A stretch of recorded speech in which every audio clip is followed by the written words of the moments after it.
In the 1930s in the Dominican Republic, moving your hips to a specific 44 rhythm could, well, it could essentially make you an enemy of the state. Right. But that exact same rhythm today is being intensely studied by neurologists because of its ability to literally rewire the human brain. Yeah, it really sounds like science fiction, or maybe some kind of political thriller. Totally. But we are actually talking about social dancing. I mean, we usually view a crowded dance floor purely as entertainment, like something you do at a wedding or a Latin club on a Friday night, right? Yeah.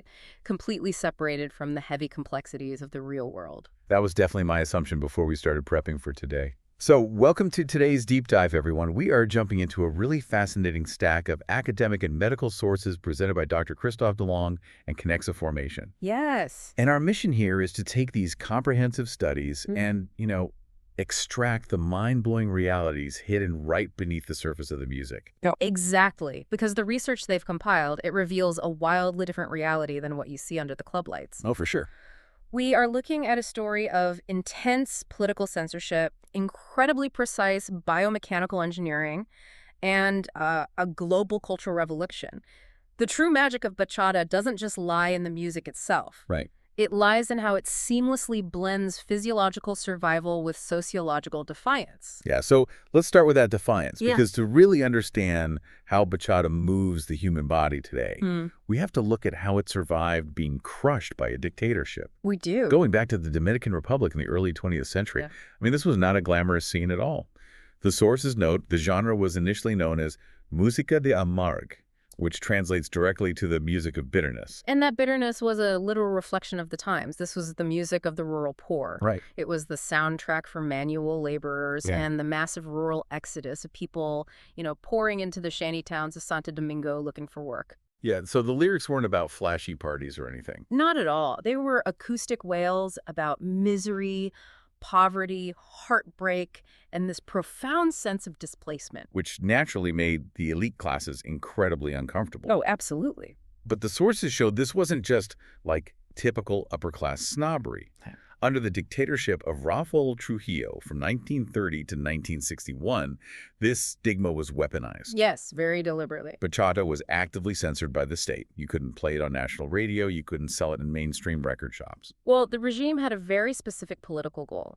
Trujillo wanted to project an image of a quote-unquote civilized and Europeanized nation to the rest of the world. Okay. So anything that highlighted rural poverty or strong Afro-Latin roots was seen as a threat to that manufactured image. Merengue, on the other hand, was heavily promoted as the official national dance. Okay, let's unpack this, because this is where the logic of censorship gets really strange to me. I mean, merengue and bachata are from the exact same country. They share the same island, often the exact same instruments. And structurally, the sources explain merengue is a 24 rhythm, while bachata is a 44 rhythm. Yeah, that's the core difference. So why on earth would a political regime arbitrarily decide that a 24 rhythm was civilized enough for high society, but a 44 rhythm was so vulgar it had to be confined to clandestine bars and brothels? It's fascinating, right? But the structure of the music actually dictated its political utility. Wait, really? How so? Well, consider how a 24 rhythm functions. It has a faster, marching-like two-step quality to it. It actually mimics military precision. Oh, wow. I never thought of it that way. Yeah, and because of that rigid, upbeat tempo, Trujillo's regime could easily strip merengue of its rawest, most authentic origins. They could dress it up with massive orchestral big bands and stylize it for wealthy ballroom events. So it was moldable. Exactly, highly moldable. Well, bachata was basically impossible to sanitize. Completely impossible. Bachata's slower 44 pace, combined with those raw acoustic lyrics dripping with the tragic realities of the slums, it just couldn't be militarized or dressed up in a tuxedo. Right. It was deemed the music of the uneducated. So for decades, to play or dance bachata was to participate in an underground, deeply marginalized subculture. Just a completely hidden world. Yeah, and even after Trujillo's dictatorship ended in 1961, that social conditioning really lingered. It remained practically banned from mainstream national radio all the way into the 1970s. But then comes this incredible turning point. Fast forward to the 1990s, we Right. see a massive Dominican diaspora moving to the United States. Especially settling in places like New York. Exactly. And suddenly, this marginalized underground music becomes a fiercely protected symbol of home. It becomes cultural armor. It really did. Groups like Aventura emerge, taking that traditional acoustic guitar sound and fusing it with American R&B and hip-hop production. And that fusion created urban bachata, which just exploded onto the global charts. I mean, it is one of the most remarkable vindications in musical history. Oh, for sure. A genre that was literally forced into hiding became the primary tool for the Dominican Republic's cultural diplomacy. It became their loudest voice on the global stage. And it officially peaked in 2019 when UNESCO declared bachata an intangible cultural heritage of humanity. Yeah. Just think about that arc for a second. It went from being banned in its own country as vulgar noise to being globally protected by the United Nations as a treasure of human heritage. It's an incredible journey, but, we have to ask how it survived that long, dark period of suppression. Right, because political willpower is one thing, but the music itself had to be compelling enough to keep people dancing in secret. Exactly. And Dr. DeLong's and Connexa Formation sources point to the unbreakable, highly infectious musical structure of bachata itself. Yeah, let's get into that. Yeah. To someone who doesn't listen to Latin music, bachata might just sound like, a repetitive loop playing in the background of a restaurant. Sure. But the anatomy of this sound is incredibly intricate. You have this 44 measure, and it's anchored by what musicians call the martillo, the hammer rhythm. Right. The hammer. And this hammer is driven by two key instruments, the bongo drums and the guira, which is this metal cylindrical instrument scraped with a stiff brush to give the music a relentless driving texture. Yeah, and sitting right on top of that heavy, repetitive percussion is the requinto. The lead guitar, right? Exactly, the lead acoustic guitar, but it's played in a very specific way. The musician uses highly technical, metallic, syncopated arpeggios. Which sounds incredibly difficult. Oh, it requires immense manual dexterity to pluck those strings at that speed. And underneath it all, you have the bass line, which surprisingly isn't just keeping the time. All right, it's doing its own thing. Yeah, it's weaving its own crucial melody straight through the percussion. So if we look at the polyrhythm, it's like a complex clockwork mechanism. The bongo and guira are the relentless ticking gears that never stop, while the requinto guitar is the flashy, unpredictable pendulum swinging over it. That is a brilliant way to picture it, really. And that relentless clockwork mechanism drives the single most defining characteristic of the dance itself. Okay. It's the physical element that definitively separates bachata from salsa or kizomba or, frankly, any other social dance on earth. We're talking about the universal tap. Yes, the tap. So on the fourth and eighth beats of that musical cycle, the dancer executes a tap. But the biomechanics of this are incredibly specific. It isn't just stomping your foot. No, not at all. It is a slight pointing of the toe combined with a noticeable elevation of the hip. But the critical defining rule of bachata is that there is absolutely zero weight transfer onto that tapping foot. So you're essentially hanging in suspension for a fraction of a second. Precise. You aren't stepping, you're just physically acknowledging the beat before moving back the other way. Contrast that with salsa, where you are dealing with complex brass instrumentation and executing rapid, continuous circular turns with constant weight shifts. Right, salsa is just constant momentum. Exactly. Or look at kizomba, which utilizes heavy electronic basses and a smooth, continuous walking rhythm. Yeah. That suspended fourth beat in bachata, that momentary pause where the hip rises but the body weight stays planted, is its exclusive, non-negotiable signature. And here's where it gets really interesting. Because that signature fourth beat tap and the polyrhythm we just broke down, they aren't just aesthetic choices. No, they aren't. The medical and anatomical research in our sources shows they literally force the human nervous system to rewire itself. Yeah. We're stepping out of a dance studio and into a neurology lab here. You really are. The biomechanical illusions required to execute this dance properly are profound. Illusions. Yeah, take that famous bachata hip check, the hip elevation that happens on the tap. To anyone watching, it looks like the dancer is simply isolating their pelvis and swinging their hip upwards. Right. But biomechanically, that is a complete illusion. Wait, if they aren't just swinging their hips, what is actually happening? Because it certainly looks like a hip isolation. It's a total trick of the eye. The movement is actually generated entirely by the knees. The knees? Yes, it is the result of rapid alternating knee flexion and extension. The dancers are operating with a lowered center of gravity, meaning their knees are slightly bent the entire time. Oh, wow. So they are heavily recruiting their quadriceps, their hamstrings, and their gluteal muscles. The hip only elevates because the straight leg is pushing firmly off the floor and discharging weight into the ground, acting as a powerful shock absorber. That is wild. It's an intense lower body workout disguised as a fluid pelvic movement. That completely shatters the illusion for me. But the sources go even deeper, looking at what this does to the brain. To do this dance properly, you have to move your lower body to that complex clockwork rhythm, absorbing the shock with your knees, Right. while simultaneously keeping your upper body, your frame, perfectly stable so you can communicate with your partner. Neurologists refer to this as segmentary dissociation. Segmentary dissociation, okay. You are demanding that your brain move your hips and legs in a highly complex, syncopated rhythm completely independently of your torso and arms. Which is incredibly hard. It requires intense cortical training. Why? Because the human brain naturally wants to mirror movements across the body. If your lower body twists sharply to the left, your shoulders and arms naturally want to follow that momentum. So if you're listening to this and thinking, I have 2 left feet, my brain definitely doesn't do that. The research actually shows that the intense struggle to isolate those muscles is exactly what builds those neural bridges. Absolutely. To inhibit those natural, lazy mirror movements, your brain is forced to strengthen the neural pathways between its 2 hemispheres.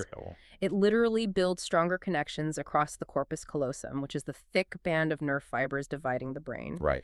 You are upgrading your brain's internal wiring just to keep your shoulders still while your feet move. Which brings up the partnership aspect. Does this mean dancing bachata is essentially a real-time, high-stakes game of neurological empathy? I mean, you're rewiring your own brain to control your isolated limbs while simultaneously trying to read another person's body movements in split seconds. That is the perfect way to describe the lead and follow dynamic. Yeah. The mechanism allowing you to read your partner relies heavily on mirror neurons. Okay. Remember, this isn't visual communication. You aren't looking down, staring at your partner's feet to guess where they are going next. Yeah, that would end terribly. It would. It is purely nonverbal, tactile communication. And it's processed by the parietal cortex, which is the part of your brain that interprets touch and spatial awareness. It's almost like having an invisible Bluetooth connection between your nervous systems. When the lid shifts their weight even a fraction of an inch, the follower's brain gets the notification before their conscious mind even realizes it. That Bluetooth metaphor is incredibly accurate. The follower's mirror neurons fire as if they were initiating the movement themselves. It allows for instantaneous, unconscious synchronization. Wow. And when 2 people successfully execute this synchronization, human biology rewards them massively. I can imagine. The brain unleashes a flood of dopamine from the satisfaction of hitting that rhythmic musical target, and that's combined with a massive dose of oxytocin, the bonding hormone triggered by the skin-to-skin social connection. Oh, it's basically a biochemical cocktail for happiness. Yeah. But with the body and brain working at such high dynamic thresholds, people must get hurt. Oh, they do. The sources point out that as bachata spread globally, different regions evolve their own specific styles. And each of these styles brings unique biomechanical risks to the point of demanding specialized equipment. Yeah, the dance has largely fractured into 3 distinct styles today. First, you have the Dominican style, which is the traditional route. It's incredibly fast, highly syncopated, and demands intricate, rapid-fire footwork that directly mimics the metallic arpeggios of that requinto guitar we talked about. It looks almost like they're tapping on hot coals. Then you have the modern style, which simplifies some of that chaotic footwork and brings in more salsa-like elements, Right. adding multiple spins and sharp changes of direction. Exactly. And finally, there is the sensual style, which was actually engineered in Quebec, Spain. Right. It drastically slows down the visual aesthetic.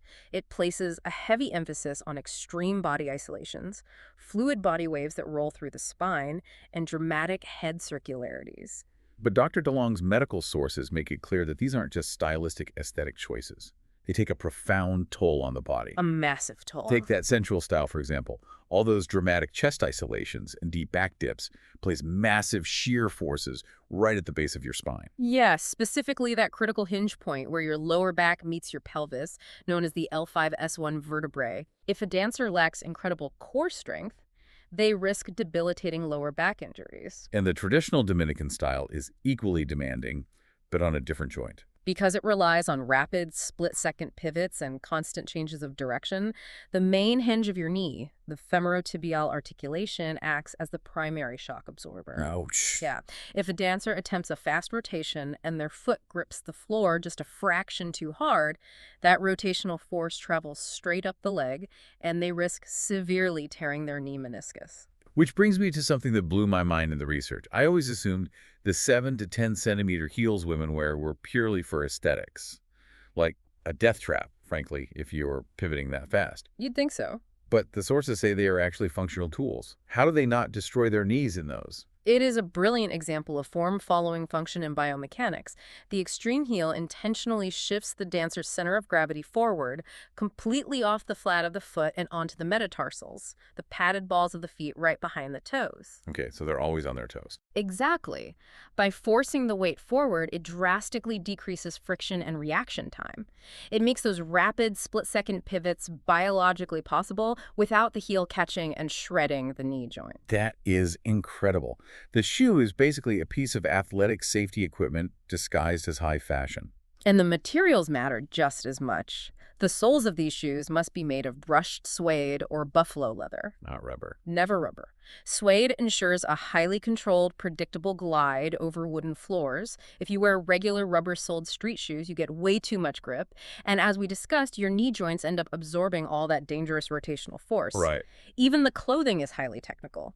It utilizes heavy elastane to allow for extreme hip abduction, but it must be meticulously fitted so that a partner's fingers don't get caught and broken in loose fabric during a complex, tangled turn. So absolutely every element, from the suede on the floor to the base of the spine, is hyper-engaged. And when you have this level of intense physical and neurological engagement, it inevitably spills over into how we interact socially.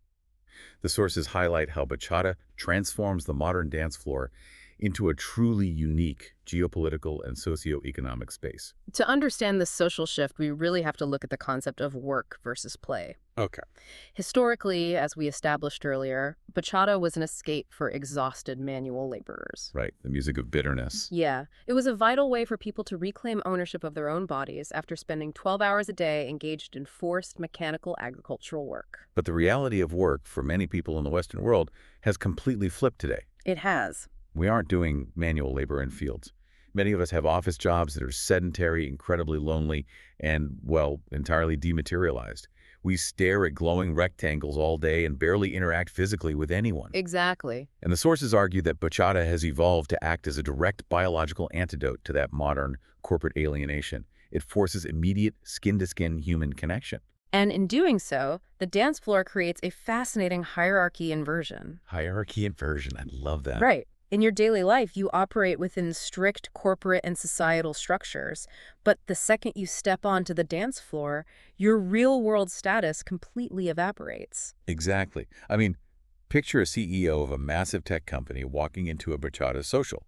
In the boardroom, they hold all the power. All of it. But if they don't have the technique, if their frame is weak and they can't isolate their steps to the polyrhythm, they are entirely powerless on that floor. Yeah.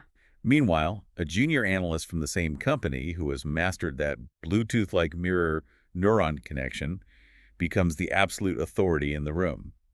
The dance completely flips real-world power dynamics in an instant. It creates a temporary, pure meritocracy based entirely on physical empathy and rhythm. Right. However, to report impartially on the sources here, it's important to note that the global dance floor is also a space of a significant geopolitical tension right now. Yeah, let's get into that. There is a massive ongoing tug-of-war within the global bachata community regarding its identity. This is the battle between the traditionalists and the modernists. Correct. On one side, you have the Dominican traditionalists.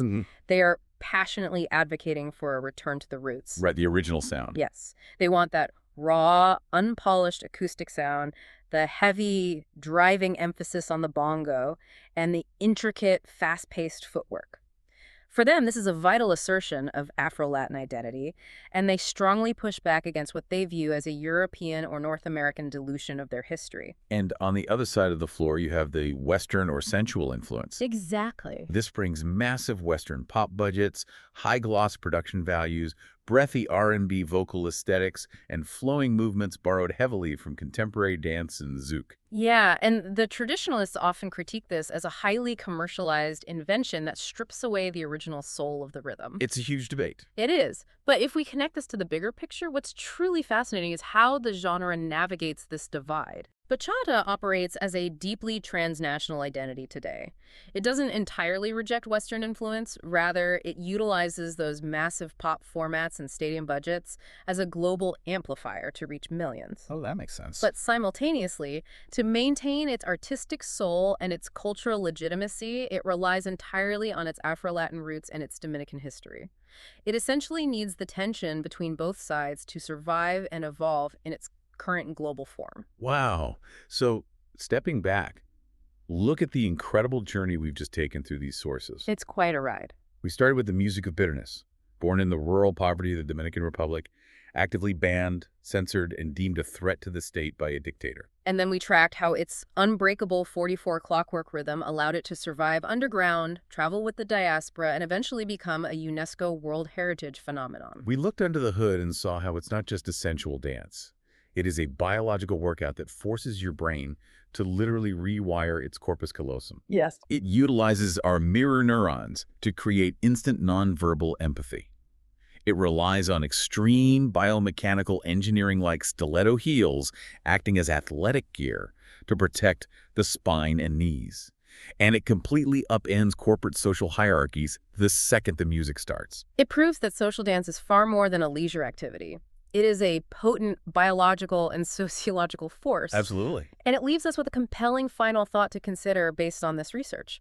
We've seen how this specific dance utilizes our brain's mirror neurons to forge deep, instant empathy between complete strangers without a single word being spoken. Yeah. In our increasingly hyper-digital, screen-obsessed, and isolated world, it makes you wonder, what other physical historical practices might we be ignoring that hold the exact biological cure for our modern epidemic of loneliness? Oh, wow.